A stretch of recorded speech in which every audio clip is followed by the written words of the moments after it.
Bien, mesdames et messieurs les présidents, directeurs généraux, directeurs, représentant les adhérents du Global Compact France, mesdames et messieurs les membres du conseil d'administration, bonjour à toutes et à tous. Je suis bien entouré à cette table puisque j'ai le plaisir de saluer au bout de la table Gilles Vermaux-Desroches, vice-président en charge des entreprises.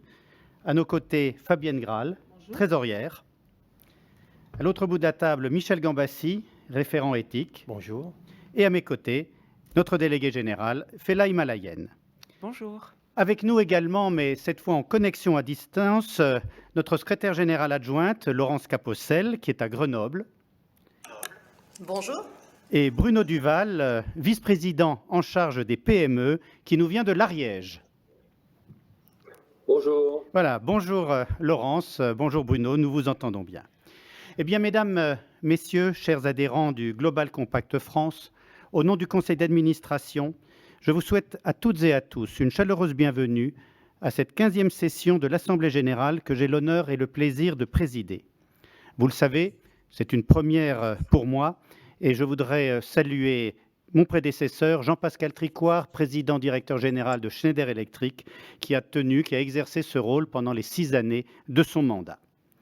Alors, cette première assemblée générale que je préside se fait sous un format assez exceptionnel lié à la période de confinement sanitaire que nous vivons maintenant depuis 3 mois. Alors, nous nous réunissons en ligne. J'espère que toutes les connexions vont bien, tous les essais l'ont montré. Et je voudrais très chaleureusement remercier l'équipe technique à mes côtés. Nous avons une véritable régie dans la pièce adjacente à cette salle de réunion. Voilà, merci et bravo à toutes et à tous. Ensuite, je vous remercie d'avoir répondu présent en nombre, malgré cette situation, malgré des agendas bousculés. Je vous remercie d'être avec nous, de votre bureau, de votre résidence. Vous êtes peut-être entouré de votre famille. Je vous remercie donc chaleureusement d'avoir trouvé le temps d'être avec nous pour reparcourir cette année 2019 du Global Compact France. Et puis nous allons envisager quelques perspectives communes. Et vous le savez, nous avons un temps pour répondre à vos questions. Alors nous sommes plus de, Fela, 182 participants en ligne. Près de 250 participants. Nous en attendons près de 500. Près de 500. Voilà. Mais écoutez, ce sera un très très beau succès. Vraiment, bravo à toutes et à tous. En propos liminaire, mesdames, messieurs, je voudrais rappeler que le président de la République a qualifié de pandémie cette Covid-19 de pandémie de temps de guerre. Malheureusement, dans celle-ci, nous ne pouvons pas encore parler de victoire. Nous serons plus justes en évoquant une armistice, pas encore de traité de paix avec le virus à l'horizon. Un armistice, c'est déjà une bonne nouvelle, mais ceci n'occulte pas les lendemains difficiles qui attendent nos entreprises, les hommes et les femmes qui les constituent, les travailleurs indépendants, les associations, en somme tous ceux qui créent le lien social et créent la richesse de notre économie. Je salue tous ceux qui sont, puisque je parlais de guerre, qui sont au front et notamment les personnels de santé, tous les personnels qui font tourner la Maison France et assurent la meilleure logistique possible. Alors pour le Global Compact, cette pandémie aura mis en exergue 3 éléments clés. Tout d'abord, notre interconnexion humaine est totale. Une poignée de main à Wuhan a bouleversé des millions de personnes à travers le monde et pour certaines de manière dramatique. Me permet de saluer la mémoire de 3 administrateurs d'AG2R La Mondiale qui nous ont quittés, un en Alsace qui était une région vraiment touchée, un à Marseille et un même en Guadeloupe. C'est dire que nous l'avons vécu douloureusement, comme beaucoup de nos concitoyens. Mais tout ceci nous rappelle notre humanité commune et l'immense vulnérabilité que nous partageons avec l'ensemble du vivant. Le deuxième élément que nous rappelle cette crise, c'est la pertinence de l'agenda 2030 et de ses 17 objectifs de développement durable, les fameuses ODD.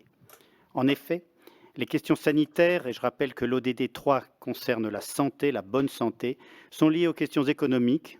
L'ODD 8, c'est le travail décent, la croissance économique et climatique. L'ODD 13, c'est climat. L'ODD 15, c'est la vie terrestre. Et elle-même liée aux questions sociales. Rappelle que le premier ODD, c'est la lutte contre la pauvreté. Le 10e, c'est la lutte contre les inégalités.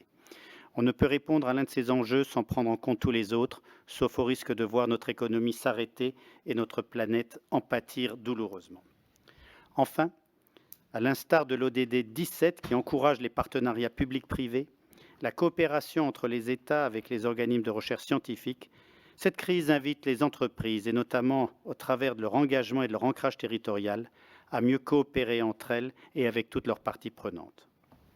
Aujourd'hui, plus que jamais peut-être, les 10 principes du Global Compact des Nations Unies doivent demeurer notre boussole et les 17 objectifs de développement durable notre horizon. Je suis heureux de partager ces valeurs avec vous. Ce sont elles qui nous amèneront au traité de paix. Je vous félicite et vous remercie de votre engagement et je vous remercie encore de votre présence aujourd'hui. Alors, tous ces sujets ont été évoqués lors du Virtual Leaders Summit organisé par le Global Compact des Nations Unies qui s'est tenu hier et avant-hier en ligne. Certains parmi vous l'auront suivi et cet événement marquait aussi les 20 ans du Global Compact des Nations Unies a été l'occasion de dresser le bilan, mais surtout d'évoquer les perspectives, notamment au regard de cette crise actuelle. Nous y avons animé une session en français pour donner la parole à des PME et des entreprises de taille intermédiaire engagés partout dans le monde avec nos amis du Global Compact suisse, du Maroc, de Tunisie, de l'île Maurice et de la République démocratique du Congo. Nous souhaitons défendre la francophonie au sein du Global Compact. Nous avons également participé à une session sur les droits humains avec nos amis du réseau espagnol. Certains parmi vous le savent aussi, puisque cela a été annoncé hier, une nouvelle directrice exécutive du Global Compact des Nations Unies a été nommée par le secrétaire général. Il s'agit de Madame Sanda Odhiambo.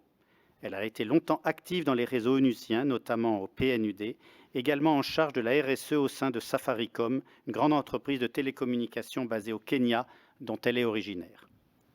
Sanda Odhiambo a adressé un message à l'ensemble des réseaux locaux qui, partout dans le monde, font comme nous la promotion du Global Compact des Nations Unies. Et nous avons souhaité partager ce message avec vous tous. Voilà, je vous propose de la regarder ensemble au travers d'une vidéo. Business leaders, ladies and gentlemen, it is a pleasure to address you today as we mark 20 years of the UN Global Compact, uniting business for a better world.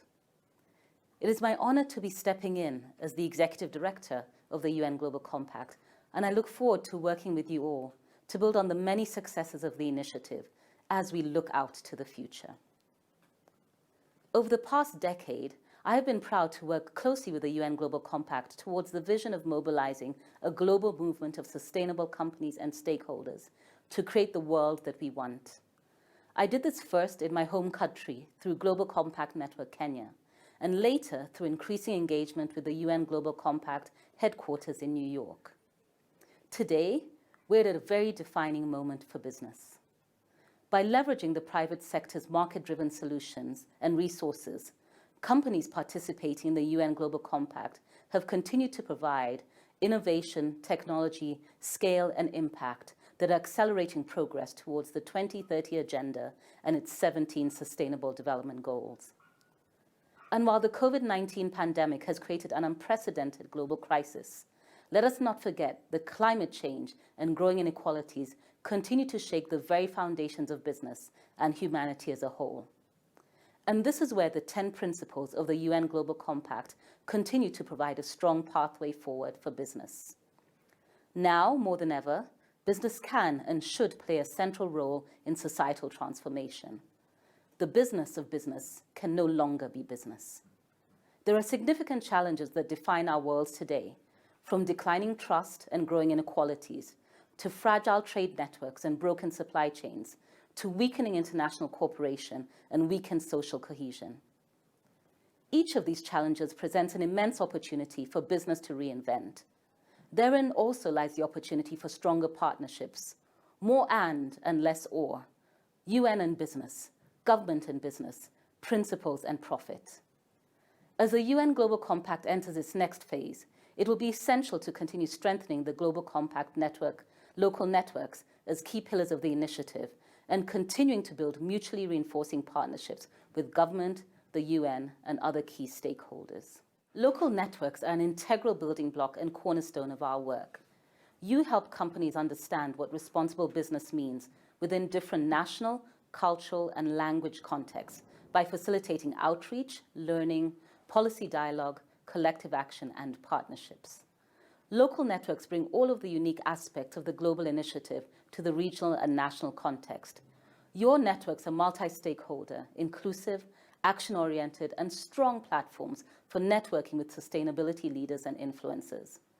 The newly launched global impact initiatives, including SDG Ambition, Target Gender Equality, Ambition 1.5 degrees centigrade, and the Young SDG Innovators Program, are all strong examples of how local networks are increasingly working with companies on the ground to drive scale and impact.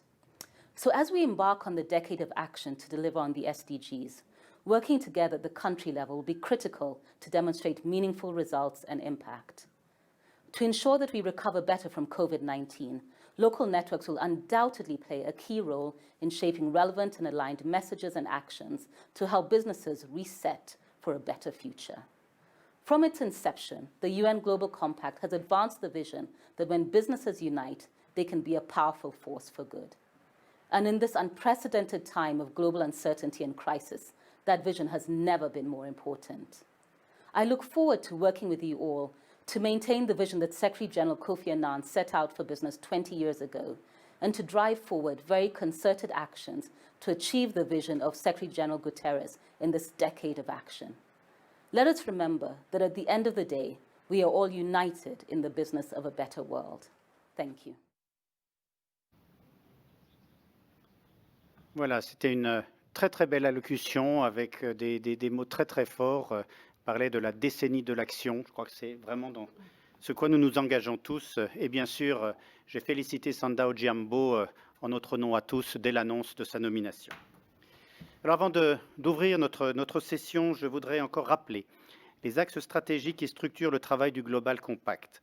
Ces 4 axes avaient été définis en mars 2018 par le Conseil d'administration et vous les voyez s'afficher à l'écran.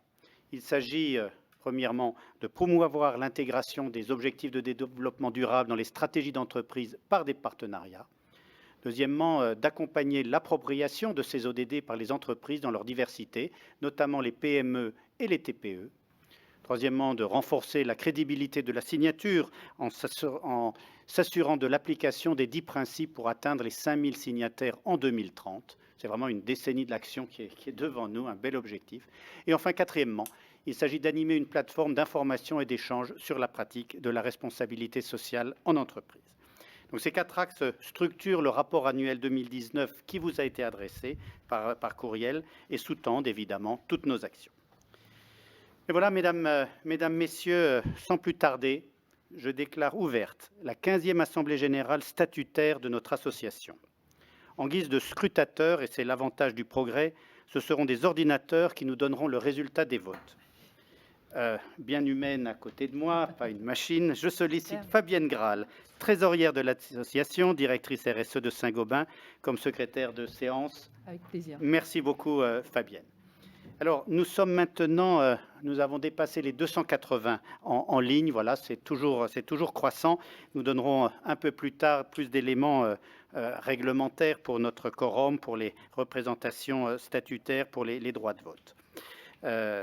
Notre ordre du jour, que vous voyez également maintenant s'afficher à l'écran, est le suivant. Premièrement, présentation du rapport moral 2019 du Global Compact France. Deuxièmement, approbation des comptes 2019. Troisièmement, renouvellement du conseil d'administration. Et quatrièmement, présentation du plan d'action court et moyen terme. Et donc, sans plus tarder, je vais demander à Fela de nous faire part des modalités techniques d'interaction pendant cette session d'Assemblée générale. Fela. Avec plaisir, André. Bien écoutez, bonjour à toutes et à tous. Je suis très émue d'être avec vous aujourd'hui. Alors, nous avions rêvé avec le Global Compact, avec les membres du conseil d'administration, qu'on se retrouverait tous au Palais Brongniart, qu'on serait des centaines à unir notre énergie et notre optimisme pour construire l'entreprise dont nous rêvons. Eh bien, on s'est adapté et j'entends qu'on est plusieurs en ligne. Et pour remédier à cette quand même distance qui nous sépare, on a voulu essayer de construire une assemblée générale avec plus d'interactivité, avec, on l'espère, des temps qui vous permettront de poser vos questions. Alors, comment fait-on pour poser les questions? Ça se passe tout au long de l'événement. Vous avez un module sur le côté de votre écran, sur le côté droit. Et vous pouvez tout le long envoyer vos questions. Il y aura 4 temps de réponse dédiés où un Philippe Dacosta qui va nous aider à reprendre ces questions, nous les enverrons. On s'engage à en répondre au maximum de questions et pour les questions auxquelles nous n'aurons pas eu le temps de répondre, nous les consignerons par écrit, nous en ferons une foire aux questions et nous la déposerons sur notre site internet. Ça, c'est pour les questions. Alors, restez connectés, restez avec nous tout le long. N'hésitez pas à envoyer vos questions et même partagez vos remarques. Dites-nous coucou, ça nous fera très plaisir. Ça fait rire André, mais on a besoin de créer de la chaleur dans toute cette distanciation qui s'est mise en place et on en est tous capables. On a cette énergie en nous. Alors, ça, c'est pour les questions. Comment on vote maintenant ? Pour le vote, nous avons désigné au sein de chacune des organisations représentées un seul votant, que vous soyez plusieurs pour qu'on puisse être au clair. Donc il n'y aura qu'un seul votant, ne vous inquiétez pas si vous ne voyez pas apparaître le module de vote.